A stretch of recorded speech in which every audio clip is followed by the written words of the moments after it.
Então vamos lá. A solubilidade não está associada então a polar dissolve polar ou a polar dissolve polar, mas sim as igualdades ou similaridades entre interações solvente-solvente, soluto-soluto ou solvente-soluto.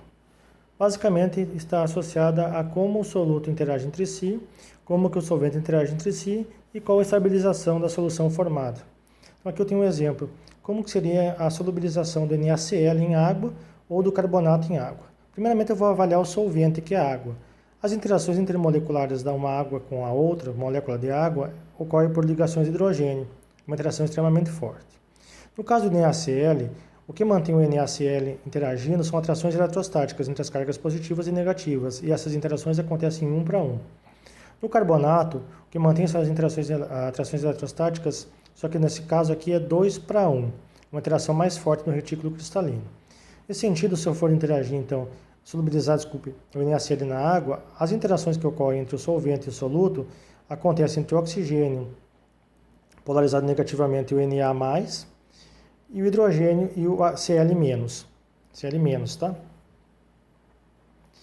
Já no caso do carbonato e cálcio, a interação ocorre entre o oxigênio e o cálcio e entre o hidrogênio e o carbonato, 1 para 1. Como a interação, no caso do carbonato do soluto-soluto, é um pouco mais forte, 2 para 1, é uma interação mais forte que teria, então, o carbonato com a água. Nesse caso aqui, a interação soluto-soluto é mais forte que a interação solvente-soluto, e aí não ocorre solubilização forte do carbonato na água, apesar do carbonato ser polar. Agora, se eu for fazer interagir uma molécula apolar com a água para ver se ela é solúvel, eu lembro que a água é o solvente, a água interage com a água através de ligações de hidrogênio, polo negativo do oxigênio e positivo do hidrogênio. No caso aqui eu tenho um hidrocarboneto, as interações entre o hidrocarboneto, que é um composto formado apenas por hidrogênio e carbono, é através de interações de polo induzido, uma vez que essas moléculas aqui são apolares. Já a interação que a água teria com o soluto ocorreria então por dipolo induzido. O dipolo da água, oxigênio negativo, polarizado negativamente, hidrogênio positivamente, interagindo com o hidrocarboneto. Como a interação da água é mais forte, o solvente prefere ficar interagindo com ele mesmo e não ocorre solubilização desses compostos na água. Lembrando que, se eu aumentar a cadeia hidrocarbônica, ou seja, aumentar a parte hidrocarbônica dessa cadeia, eu vou diminuir a solubilização. Por quê? As interações intermoleculares já começam a aumentar e essas interações começam a ficar mais significativas. Agora aqui eu tenho o benzeno como solvente e o tolueno como soluto. Se eu analisar o solvente, eu tenho interações do tipo dipolo induzido, uma vez que o benzeno é um hidrocarboneto, uma molécula com baixa polaridade, tendendo a ser apolar. No caso, uma molécula apolar, uma molécula apolar. Já o tolueno também é uma molécula apolar de dipolo induzido. Então, solvente, soluto são através de interações de dipolo induzido que são extremamente fracas. Então, quando o benzeno que está em grande quantidade e o soluto, que é o tolueno que está em pequena quantidade, interagirem entre si, basicamente por, vamos dizer, entropia, simplesmente ocorre a probabilidade maior do tolueno interagir com moléculas do benzeno através das interações do tipo dipolo induzido. Então, essa tipo de interação é fraca e o soluto interage com o solvente de modo que essa interação seja fraca e só acontece porque eu tenho muito mais soluto do que solvente. Basicamente, tenho uma entropia favorável à solubilização. Então, aqui continuando, eu tenho o ácido acético sendo solubilizado em água. Então, o solvente é a água, o ácido acético o soluto. As interações da molécula de água são ligações de hidrogênio, extremamente fortes. As interações que ocorrem na molécula do ácido acético são de polo nessa parte, porque oxigênio polo negativo, carbono positivo, então é um dipolo, e essa parte da molécula ligação de hidrogênio, polarização forte. Então, solvente, interação forte, soluto, interação forte, solvente, soluto, interações, ligações de hidrogênio. Então, o ácido acético é bastante solúvel em água. Agora, se eu aumentar a cadeia hidrocarbônica para um ácido orgânico, um ácido graxo, à medida que eu for aumentando a cadeia hidrocarbônica, As interações que ocorrem nessa região aqui são interações de polo induzido. E à medida que a cadeia for aumentando, as interações de polo induzido ficam fortes, a ponto de que a água, tendo interações fortes, interage entre elas e não consegue penetrar e solvatar as moléculas grandes de ácidos orgânicos, ácidos graxos, ácidos grandes. Então, à medida que a cadeia hidrocarbônica aumenta, diminui a solubilidade em água, uma vez que as interações intermoleculares de polo induzido são fortes, quer dizer, são fortes porque eu somo todas elas, então aumenta o número de interações intermoleculares e a água não consegue solvatar essas moléculas.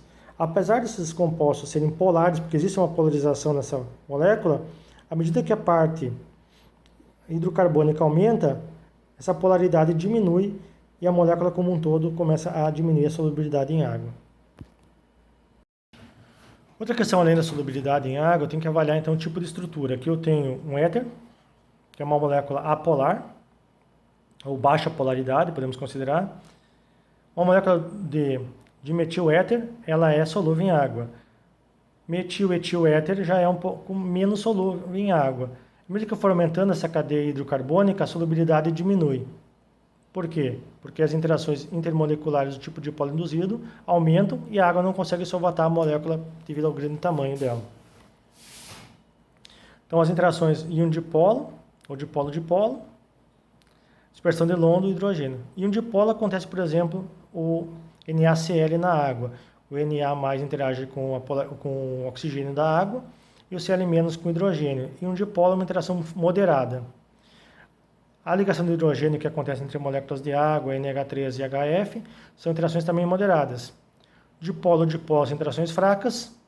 Dispersão de lond do dipolo induzido, dependendo do tamanho da molécula, aumenta. Então, eu tenho que avaliar os tipos de interações que existem entre soluto-soluto, solvente-solvente, e aí sim falar se a molécula ela vai ser solubilizada ou não.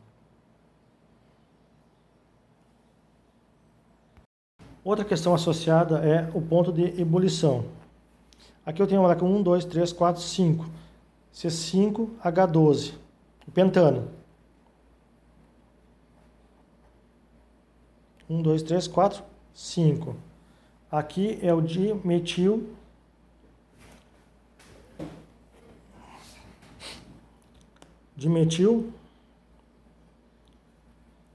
Vamos lá, pessoal. 1, 2, 3.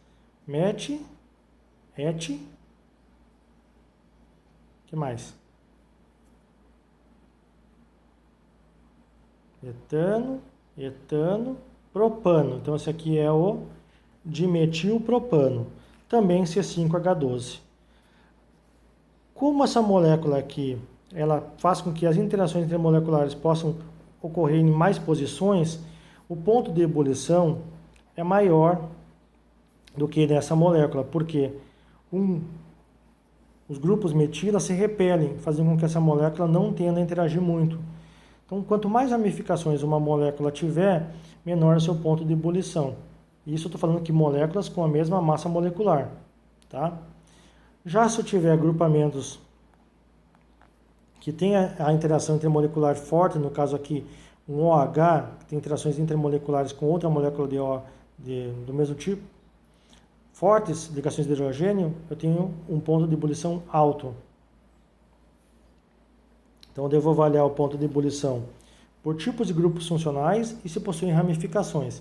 Moléculas lineares possuem ponto de ebulição maior que moléculas ramificadas e moléculas que possuem grupamentos com ligações de hidrogênio também, que possibilitam, as interações por ligações de hidrogênio, também apresentam altos pontos de ebulição.